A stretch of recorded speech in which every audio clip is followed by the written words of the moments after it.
Olá, continuando o estudo do Apocalipse, chegamos ao capítulo 15, aonde esse capítulo vai da introdução à graça de Deus chegando ao fim, com o derramamento das 7 últimas pragas.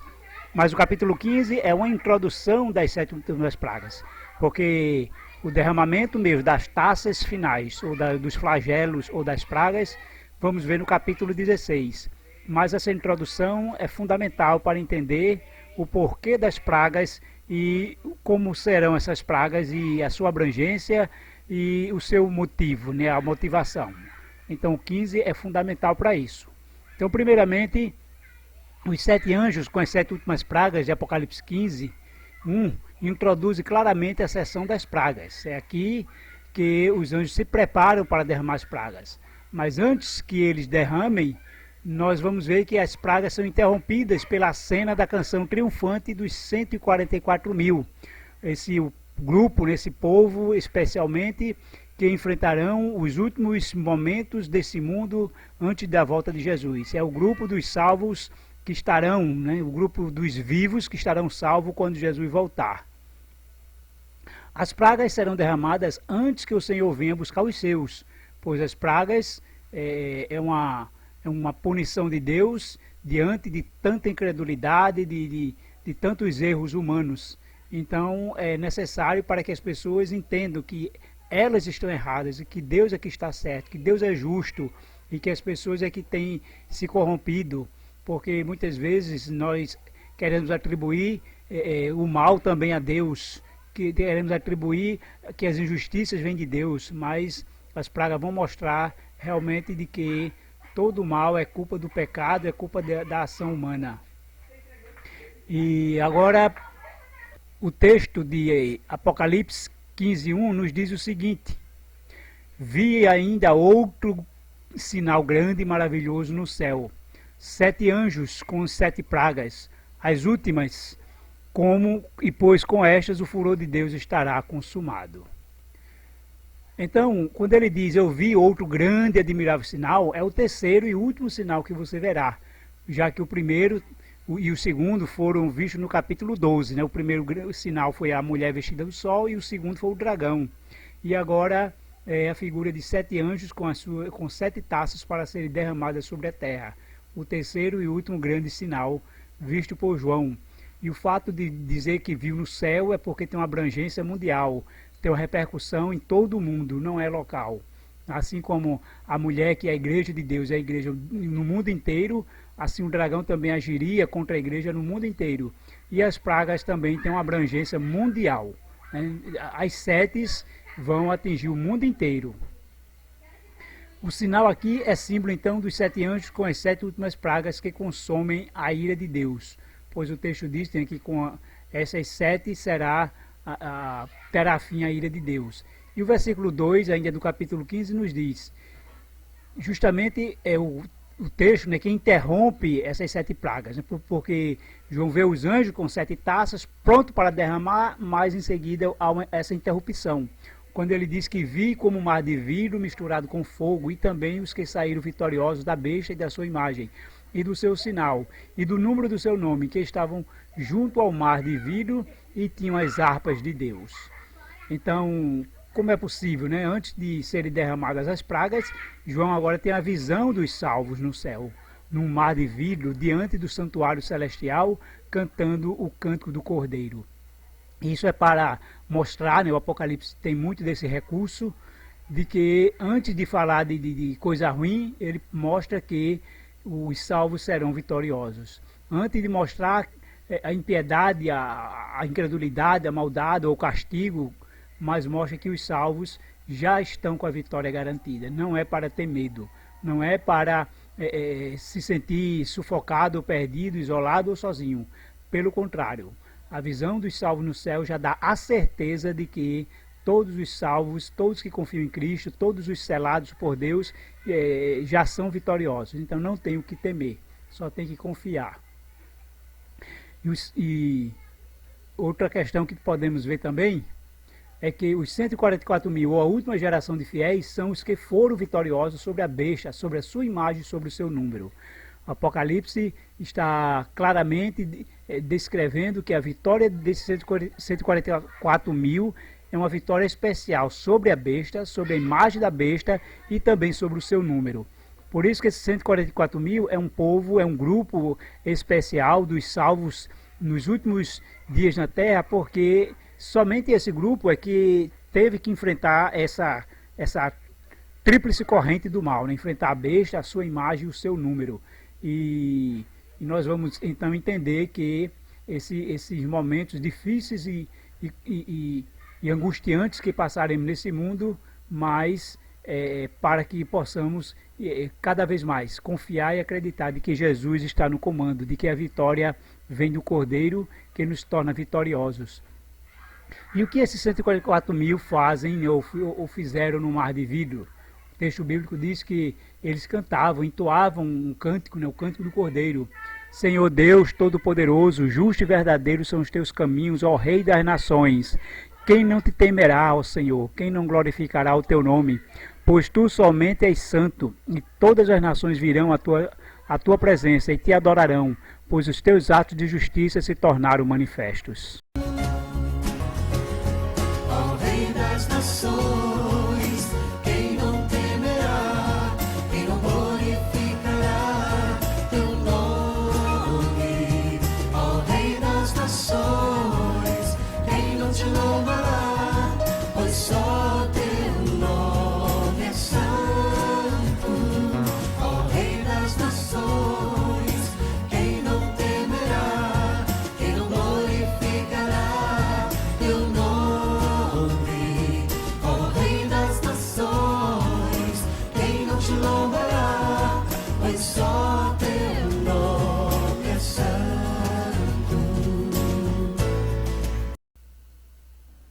Então esse texto é o cântico dos salvos, o cântico dos remidos, o cântico dos 144 mil. É um cântico especial, aonde é reconhecida a justiça e a soberania de Deus. Logo após esse cântico, então nós podemos ver com mais detalhe que o Apocalipse, ele deixa bem claro que esse grupo, ele é o vencedor da besta, da imagem da besta e da marca da besta. Então é uma vitória tripla, é uma vitória contra todas as forças do mal e em todas as suas formas, né, de que eles procuraram agir, né, contra as tentações do corpo, da alma e do espírito, contra as forças do mal religiosa, quando está agindo com poder religioso, com poder político, e também ainda procurando impor a sua marca para determinar o caráter da pessoa.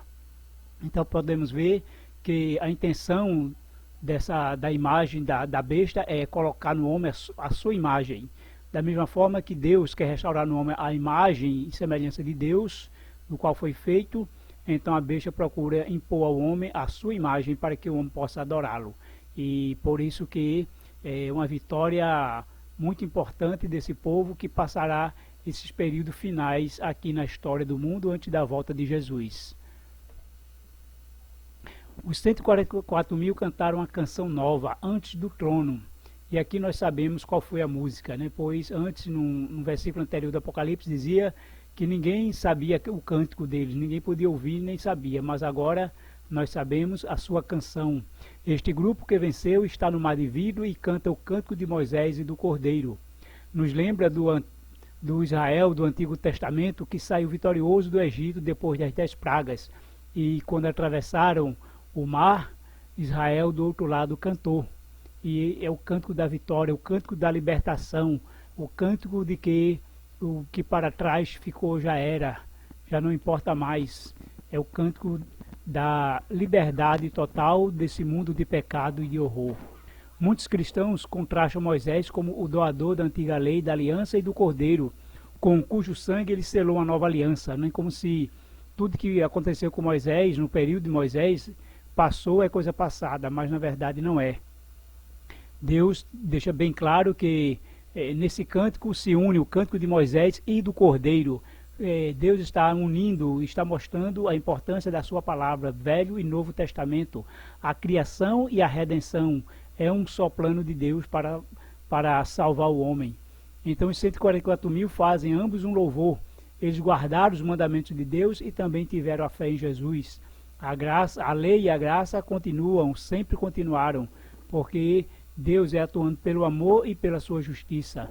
Deus não é só amor, nem é só justiça, mas ele é amor e justiça, e isso é que forma o seu caráter.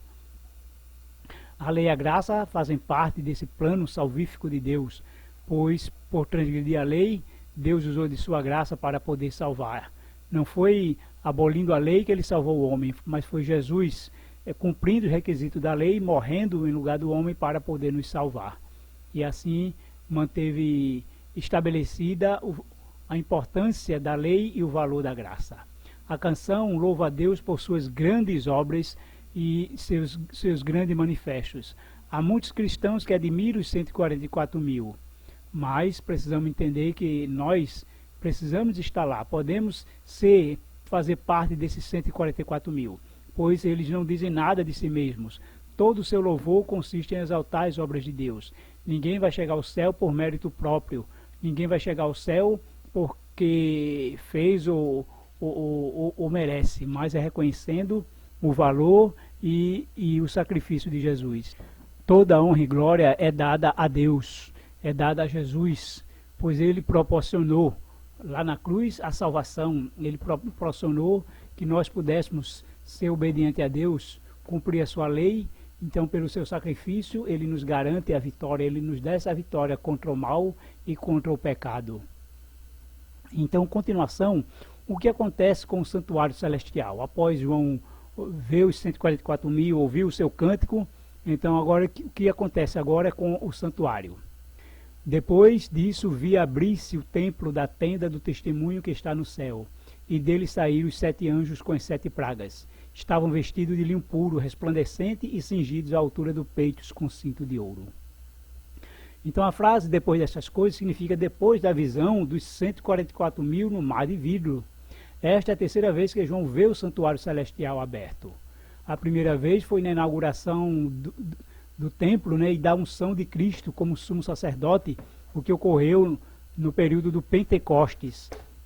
Depois que Jesus ascendeu ao céu, né, e lá no céu houve a entronização de Cristo, conforme vimos no capítulo 4 e 5 de Apocalipse, e Jesus então dá início ao seu sacerdócio no santuário celestial, na mesma época e justamente em que ocorre aqui o Pentecostes. A segunda foi a entrada para o Santo dos Santos, que também vimos no capítulo 10 e 11 do Apocalipse, quando Jesus, ele agora termina o seu ministério no lugar santo e passa para iniciar o seu ministério no lugar santíssimo, que é a obra de julgamento, né? o julgamento ou juízo investigativo. E a terceira agora é equivalente à partida do sumo sacerdote na conclusão do juízo investigativo, que termina com o tempo da graça. Ou seja, né, conforme Apocalipse 21:6, o templo, João disse que ele não viu mais templo lá no céu. Então o templo já não será necessário. E agora está ocorrendo uma finalização, né, uma cerimônia, do mesmo modo que houve uma cerimônia para início, agora essa cerimônia de finalização no templo de Deus, né, para que quando ele encerrar completamente, Cristo encerrar completamente a sua obra, nós vamos ver no próximo texto, e então já não mais será necessário o santuário. Os 7 anjos saem com as pragas, eles saem em direção à terra para derramar, porque a decisão foi tomada no julgamento. Os justos foram selados em suas testas para serem protegidos dessas últimas pragas. Essas pragas não cairão sobre os justos, do mesmo modo que Deus protegeu o seu povo no Egito das pragas, também protegerá o seu povo aqui na terra dessas pragas, pois elas não visam atingir a nenhum povo de Deus, mas somente aqueles que não receberam o selo de Deus, aqueles cujos livros não estão escritos no livro da vida. Percebam que a vestimenta dos 7 anjos é marcante, ela se assemelha à vestimenta dos sacerdotes.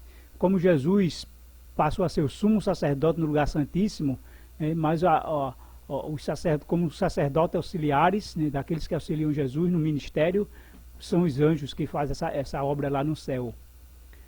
O que o ser vivente entrega agora aos 7 anjos, né? Um dos 4 seres viventes que nós vimos no Apocalipse 4, um deles, então entrega aos 7 anjos, conforme diz o texto. Um dos 4 seres viventes deu aos 7 anjos 7 taças de ouro, cheias da ira de Deus, que vive pelos séculos dos séculos.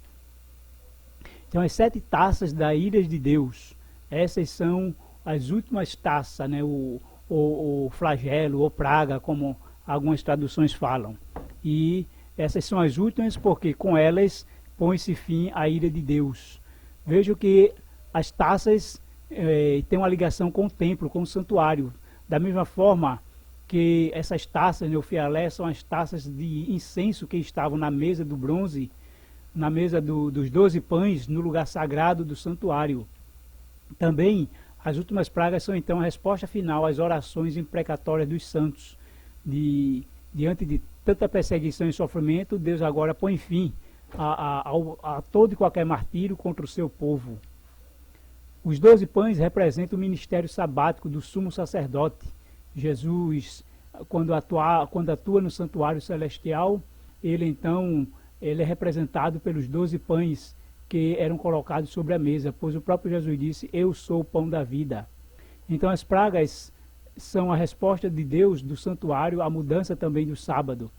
Hoje o mundo, né, reconhece o domingo como o dia do Senhor, como o dia de guarda, mas na verdade a Bíblia diz claramente que o 7º dia é o sábado do Senhor teu Deus. Então essas pragas vêm mostrar que Deus está certo, que o dia do Senhor e o dia que deveria ser guardado pela humanidade é o seu dia, o seu santo sábado. Se isso tivesse acontecido, hoje não teríamos tanta incredulidade ou nenhum ateu no mundo.